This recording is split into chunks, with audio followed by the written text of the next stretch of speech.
రాష్ట్రంలో యూరియా కొరత రైతులను తీవ్రంగా వేధిస్తుంది. ఒక్క బస్తా యూరియా కోసం రాత్రి పగలు తేడా లేకుండా పడిగాపులు కాయాల్సి వస్తుంది. ఏపీఎస్ఈఎస్ కేంద్రం వద్ద చూసిన రైతుల భారీ క్యూలైన్లే దర్శనమిస్తున్నాయి. సమయానికి తినక కంటికి నిద్రలేక రైతులు పారులు తీరుతున్నారు. ఇలాగే క్యూలైన్లో నిలబడిన ఓ రైతు సొమ్మసిల్లి పడిపోయిన ఘటన కొమరం భీం ఆసిఫాబాద్ జిల్లాలో జరిగింది. కాగజ్ నగర్ పిఎస్ఈఎస్ కేంద్రం వద్ద యూరియా కోసం రైతులు గంటల కొద్దీ క్యూలైన్లో నిల్చున్నారు. ఈ క్రమంలో రైతు ఆనందరావు క్యూలైన్లో నిలబడే ఓపిక లేక సొమ్మసిల్లి పడిపోయారు. తలకు తీవ్ర గాయాలు కావడంతో తోటి రైతులు వెంటనే ఆసుపత్రికి తరలించారు.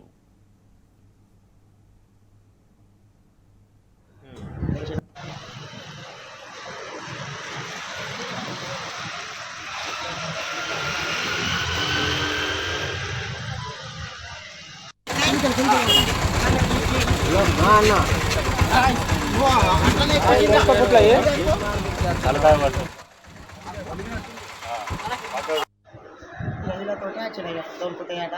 నిన్న ఆసుకొని పోయినాం ఆయనని. రేపు రాదు అన్నాడు. ఎంతసేపు లైన్లో ఉన్నావు నువ్వు? పొద్దుగల 6కి వచ్చిన. 6కి వస్తే ఇప్పుడు 300 మంది ఒడిచినాక నిన్నటోళ్ళు మొన్నటోళ్ళు ఇక నిన్నటోళ్ళు అయ్యేటోళ్ళు ఒడిచినాక మాకు ఇచ్చాడు. లాస్ట్కి ఇచ్చేది. ఆ లోపు నీకు చక్కెర వచ్చి పడిపోయింది. మా బస్తాలు 3 లక్షలు ముట్టినాక నాకు ఒకటి వచ్చినాక బండి మీద ఎత్తాను మళ్ళీ గేర్ వచ్చింది. 3 సార్లు నీళ్ళు తాగినా బండి ఎత్తాను అని గేర్ వచ్చి నాన్న గేట్ ఇక నేను హాస్పిటల్ పట్టుకున్నాను. బస్తా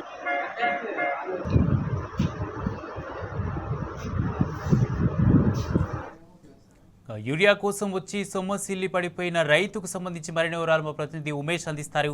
ఉమేష్, చెప్పండి, ఈ ఘటన ఎలా జరిగింది? ప్రస్తుతం రైతు పరిస్థితి ఎలా ఉంది? Good morning Kumar.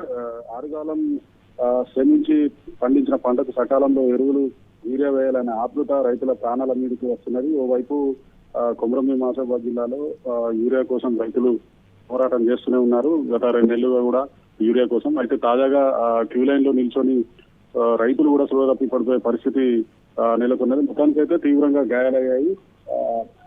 కాగజ్ నగర్ వ్యవసాయ సహకార సంఘం కార్యాలయం వద్ద నిన్న ఆలస్యంగా వెలుగులోకి వచ్చింది ఘటన. నిన్న ఏదైతే ఆరెగూడకు చెందిన కాజనగర్ మండలం ఆరెగూడ గ్రామానికి చెందిన ఆనందరావు అనే రైతు గత 3 రోజులుగా కూడా యూరియా కోసము సొసైటీ కార్యాలయానికి తిరుగుతున్నాడు.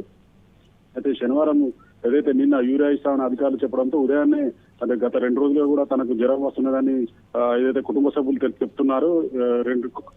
జ్వరంతో బాధపడుతూ కూడా నిన్న ఉదయాన్నే వచ్చి సొసైటీ కార్యాలయం వద్ద ఉదయం నుంచి క్యూ లైన్ లో నిల్చోవడంతో సాయంత్రం వరకు కూడా అధికారులు యూరియా అందజేయలేదు. దీంతో పూర్తిగా అటు జ్వరం వైపు అలాగే క్యూ లైన్ లో నిల్చొని తీవ్రంగా నీరసించి స్పృహ తప్పి పడిపోవడంతో ఒకసారిగా అది ఏదైతే రైతు ఆనందరావు సిమెంట్ రోడ్డుపై పడడంతో తలకు తీవ్రంగా గాయాలయ్యాయి. హుటాహుటిన రైతులు అక్కడి నుంచి ఆసుపత్రికి తరలించారు. దీంతో అతనికి కూడా మొహానికి తీవ్ర గాయాలయ్యాయి. ప్రస్తుతం అతని పరిస్థితి నిలకడగా ఉన్నట్టు కూడా వైద్యులు చెప్తున్నారు. మొత్తంగా కూడా ఓవైపు ఆసిఫాబాద్ జిల్లాలో మొత్తంగా రైతులు ఎక్కడికక్కడ కూడా సొసైటీ కార్యాలయం వద్ద తగినంత యూరియా లేకపోవడంతో ఆగ్రహం వ్యక్తం చేస్తున్నారు. మరోవైపు పంట కూడా ఓవైపు పంట పొలం పనులన్నీ కూడా వదిలిపెట్టి వ్యవసాయ పనులు వదిలిపెట్టి వాళ్ళంతా కూడా యూరియా కోసం క్యూ లైన్ లో గంటల తరబడి నిల్చొని యూరియా దొరక కూడా తీవ్ర ఆగ్రహం వ్యక్తం చేస్తున్నారు. మరోవైపు రైతులు కూడా ఓవైపు కనీస ఏర్పాట్లు కూడా సొసైటీ కార్యాలయం వద్ద అధికారులు వ్యవసాయ శాఖ అధికారులు కల్పించలేదు.